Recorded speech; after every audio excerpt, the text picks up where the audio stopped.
All right, welcome back, everyone.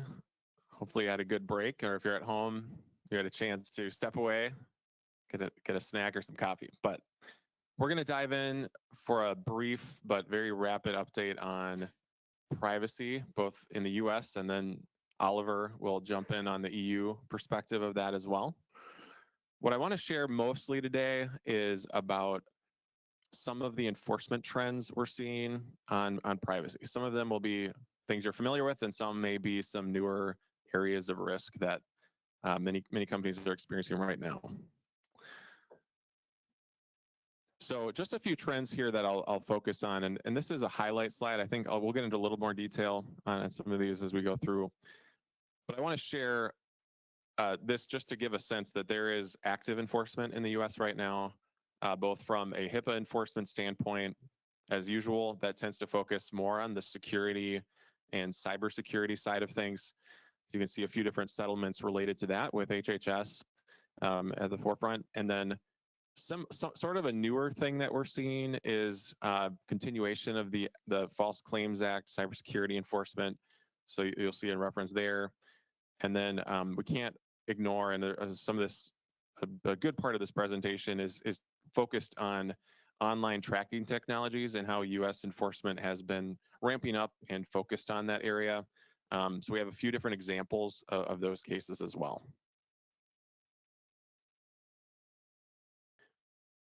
Just a hodgepodge of laws here. I mainly want to include these so you can take a look and have a sense of what we're talking about. There is a lot of legislation at the national level, and then, of course, at the state level that address privacy. So if you're concerned about privacy, there are a number of different areas that can draw your focus and attention, and they're highlighted here.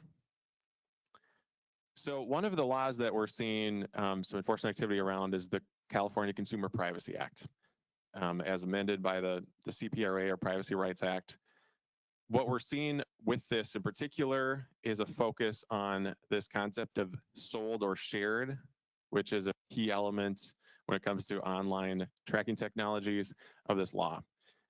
So we'll talk a little bit about what that means, but essentially if you have a website or some other way that you're collecting consumer information and then sharing that with a third party, either in exchange for financial remuneration or other kind of in-kind consideration, or if you're sharing it for particular purposes, which we'll get into, you could be implicating this law. So some key terms, and these definitions do not come from Black's Law Dictionary, but we're talking definitions. So sold, of course, is about exchanging for monetary or other consideration. So exchanging personal information will subject you to the requirements of the statute, which include offering an opt-out right, fully disclosing what exactly that disclosure involves and what the purpose of that disclosure is.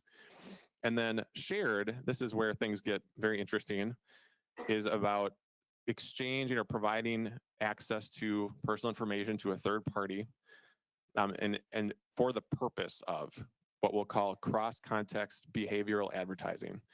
These are some big terms. What I'll say simply is, if you have a website that is providing, or an application that's providing information to third parties through cookies, through pixels, through other technologies that can access and withdraw personal information about consumers, and then build that into a profile to target marketing to those consumers, it essentially is going to fall under this law and this definition. So that covers a lot of ad tech. So if you're actively marketing to consumers or to other individuals, probably this is happening on your websites.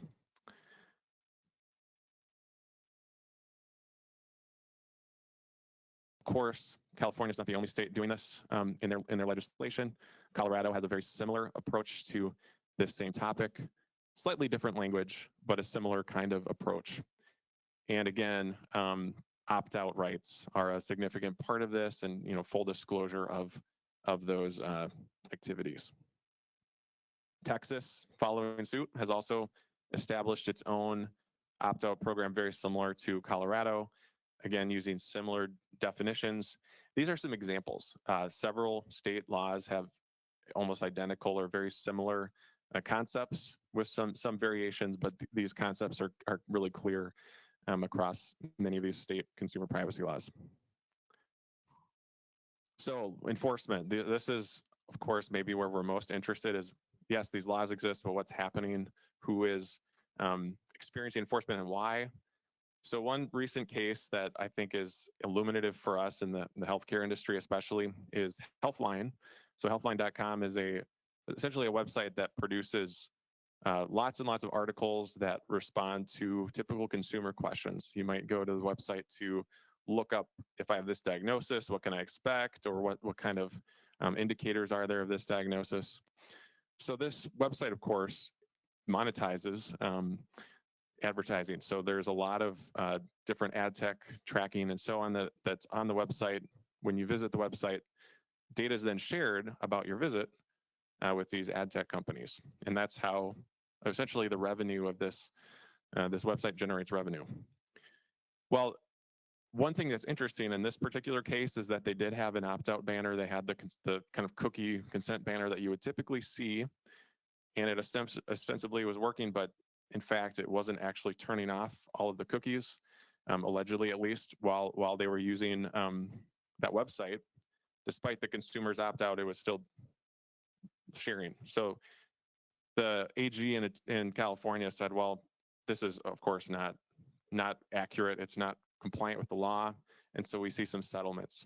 One of the focal points of this is that, and I think interesting for healthcare in particular, is that article titles were identified as potentially health information. So along with some of your typical cookies and other data that's shared, article titles, other tags that were connected to the website usage by individuals may have revealed health information to these third-party ad tech companies, and therefore it kind of heightens the concern that the AG had around this particular activity. So keep that in mind. Potentially we may see more of that, kind of this inference of health information being treated as health data, which could implicate a variety of other laws that we see, say in Washington with the consumer health data law there, and a couple of other states.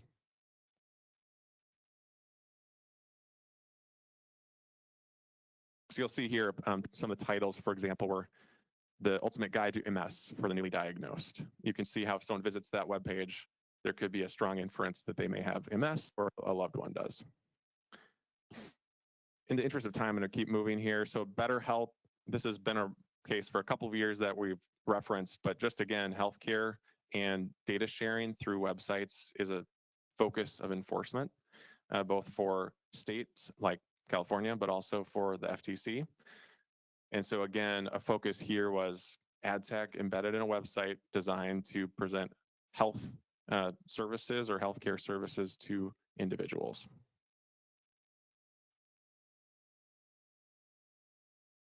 And so you'll see here one of the ways that the FTC really likes to enforce their privacy. Essentially, there's no privacy regulation that the FTC directly enforces, but they look at either false or misleading claims. So things like, we will keep your information private, we will always, keep your information secure, and then compare that to the activity. So there may be false or misleading claims that lead to enforcement there, or potentially unfair practices. So if they believe that consent should have been obtained for a certain kind of sharing, particularly around health data, they may look at that and say, yes, you may have disclosed that sharing, but you didn't get consent. So there has to be some level of additional support for sharing when it comes to health information in particular.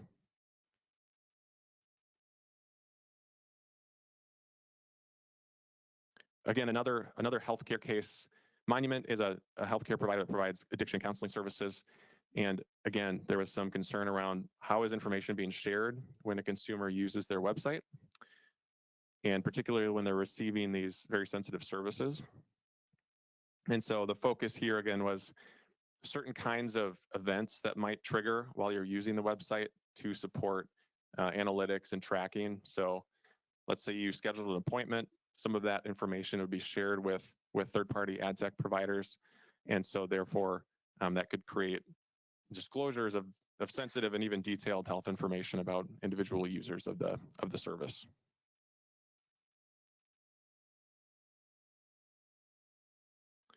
So you'll see here, again, this idea of custom events, which you'll see if you're kind of digging into, say, what is marketing doing with our website? You'll start to see some of these titles or things that might relate to particular healthcare activities or forms that are being completed, surveys on your websites, especially when it comes to direct consumer activity that could implicate these requirements.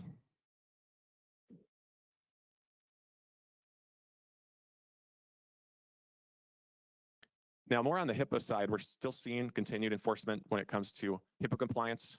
You know, if you're in the device or med tech space, you typically will see, you know, maybe a business associate agreement here and there. You may even have a company that is a business associate. Some are covered entities if they fall within those definitions.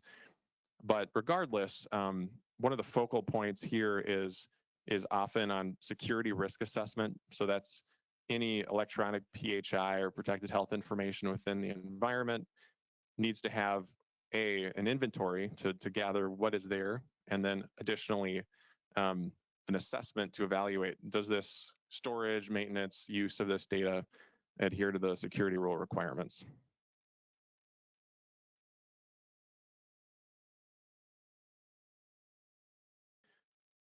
Finally, another note on the FTC, and I'll just briefly mention this one, but again, recently a focal point of FTC's enforcement is sharing health data with these advertising organizations.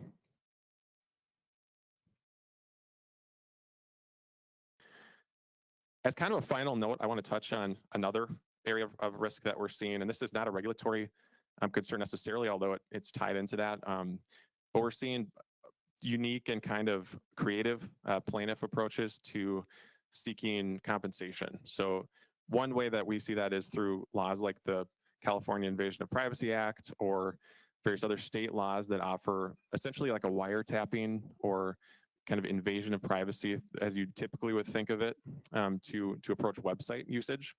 So that can occur potentially through sharing with third parties at the contemporaneous moment that they access your website, information about them.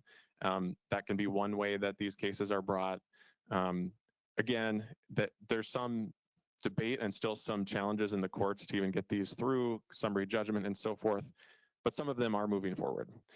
This one in particular, though, is unique in that normally when you're under these state privacy laws, they typically don't offer private rights of action. However, within California, there is an exception for data breaches. So if you have a kind of a traditional data breach, individual plaintiffs can bring actions in essentially saying, look, my data was disclosed in an unauthorized manner, therefore I can bring a private right of action through this exception. Here, someone took an example of one of these online tracking technology disclosures and said, that's a data breach. And so brought an action on that basis, and it passed summary judgment. So there is a potential for more of this kind of activity, which is unique in the sense that typically you're looking at regulator enforcement from the Attorney General or other government bodies, and in this case, that could open a door to more private rights of action to address what we typically see as only really a regulatory enforcement activity. So I'll close there. I think I'm at time, unless I have any quick questions here. Question online. If a California company has a patient education website with cookies on by default, as long as the company truly honors an opt-out request, is there any issue with having cookies on by default, given the Healthline Media complaint? Yeah, that's a great question. So there are avenues to share and or sell data lawfully. You do need to disclose that clearly in the privacy policy, privacy notice. You need to offer an opt-out right that's conspicuous, so it needs to be something that's visible to the consumer. They need to be able to do that easily and through both forms or through what are called these universal opt-out mechanisms or GPC, global privacy control signals. So if you have all of the proper trappings around that, you can lawfully do that. What we do see though is it's difficult sometimes to set those up in a way that's maintains, consistent and functions properly. So we typically are seeing companies set that up initially and then having to recheck, is the cookie policy, is the cookie consent management still working, months later and years later. So that's a key part of that. All right, thank you. I'll turn it over to Oliver.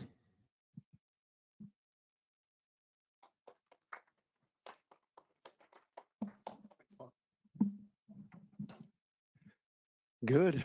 So we are moving to a completely different topic, actually.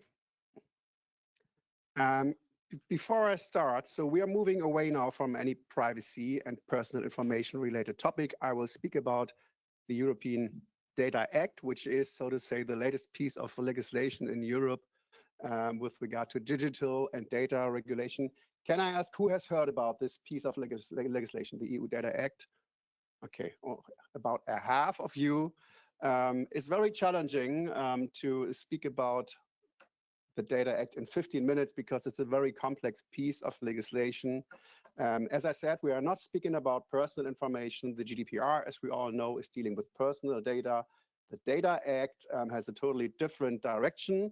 It's dealing with product data, with product-generated data by IoT devices in a broader sense. And the goal of the European Commission by launching the Data Act actually is to create a fair, competitive and innovative data economy in Europe and to break up data silos that are caused by certain manufacturers because they are, well, the holders of data.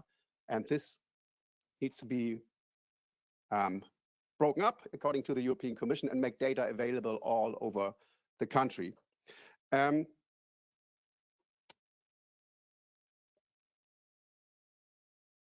So many principles that you see here have already been discussed when we earlier spoke about the Artificial Intelligence Act. Like many other European regulations, we have a very broad scope of this act, and we have the local marketing, the market location principle that applies. So again, similar to the Artificial Intelligence Act, as soon as you are launching a product that falls under the scope of this act on the European market, the regulation applies.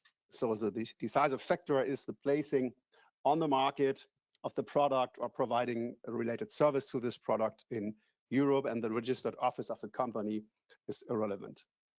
And as you can see here, and that's actually the challenge that we already addressed earlier, there is a lot of overlap between AI Act, between the GDPR, and between the Data Act. And that's really what is the challenge here. And as a medical device manufacturer, you have to comply on top with medical device regulation in Europe and other principles. So it becomes more and more challenging, in particular for any medical device manufacturer that is operating with smart, with digital technologies, IoT-based connected devices. That's really becoming tricky. So to make it very brief, what does the Data Act apply to? It's important to understand that any connected product that obtains, generates, or collects data concerning its use or its environments is covered as long as it's able to communicate. And it doesn't matter which technical ways the product uses to communicate. So medical devices, vehicles, game consoles, smart home devices, any kind of connected products are covered. And for connected medical devices, this plays a particular role. So the product side is one thing that is regulated, and as soon as a product has a related service to this product, that might be covered as well. To give you an example, a hearing aid that is combined with an app on your iPhone where you can adjust, then both would be covered, the product itself plus the related service. And then we have actually three groups of addressees of the Data Act.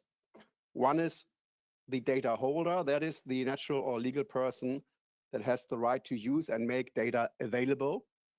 That can be the medical device manufacturer, as long as you, for example, have rented or leased a medical device and you are using the data that is generated, for example, by a hospital that has this product in use. to carry out maintenance services, or what we all know many companies do, to further technically improve a certain medical device, a certain technical product based on the data that are generated by the use of data. So that provides a lot of insight and information, not only about product is used, but also how you can further innovate and develop further a certain product. Then you have the user that, again, can be a natural person, or it can also be a business that buys, rents, or leases a connected product.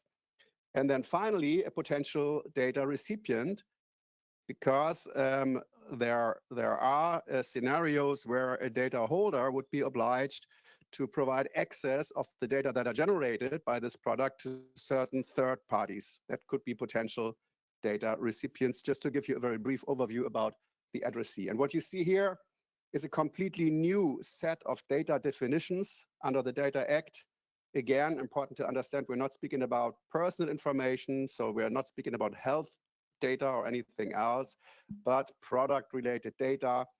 I will not go into the details here, but as you can see here, it's a very technical description of different data categories that are addressed by the Data Act.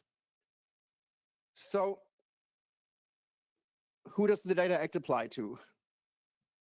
From a medical device manufacturer perspective, there are two key roles. It might be the case that you are a data holder. That, as I said, is the case as soon as you are able to control the data that are generated by another party, for example, a patient or a hospital, by using a certain medical device. It can also be that you're not a data holder, but you're still the medical device manufacturer. As soon as the product is able to produce data, there are still obligations also for the data for medical device manufacturer who is not a data holder. You still have transparency obligations. You have the obligation to potentially provide access to this data. There needs to be a technical way to access the data that are generated by the product. And then, as you can see from this graph here, if you are considered a data holder, you have to enter into a contract if you want to further control the data that are used and that are generated by a third party, by the user, for example. And that is one of the important parts here. So the spotlight that I want to briefly present today is how can you, under the Data Act, use product data yourself as a data holder, as a data manufacturer, because it's very important for the further development and innovation of certain products. What Article 4 of the Data Act explicitly state is that a data holder shall only use readily available data, non-personal, as I said, on the basis of the contract, which means you have to enter into a contract in the future if you want to use data that are generated by a user. That's a very important change that we see here. I will skip this here because that goes more into the details about what has to be regulated by a contract. And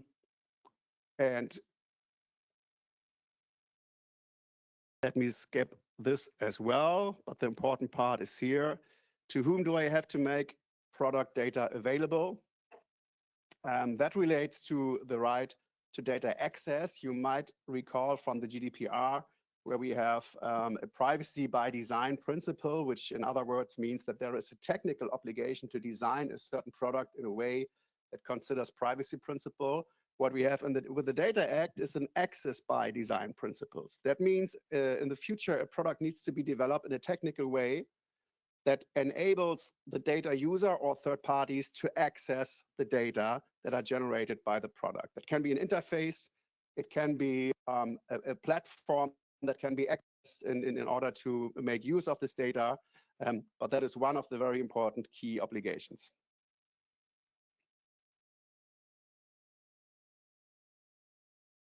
To whom do you have to disclose these product data?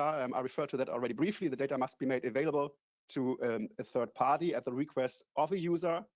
and the data holder and the data recipient must enter into fair, reasonable, non-discriminatory and transparent agreement about the use of this data. The so-called FRAND clauses do apply here, which again means that for many companies that fall under the scope of this act, you will need to adjust and update the contract that you currently use for medical devices as long as they fall under the scope of the Data Act.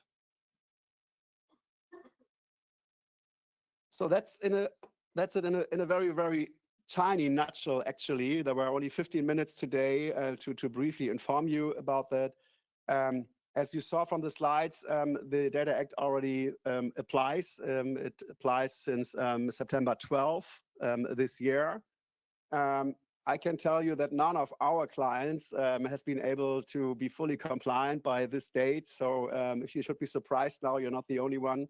But I can also tell you that it's quite challenging depending on the number of medical devices that a company has under this regulation. And with regard to further steps you should take, an internal assessment is the very first important step here. And yeah, we try to help our clients with a Data Act toolkit that we created.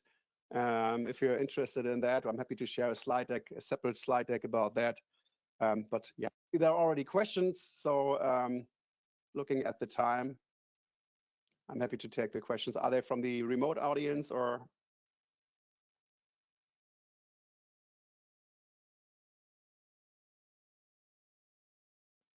Okay, good. Then I'm very much on time. Thanks for.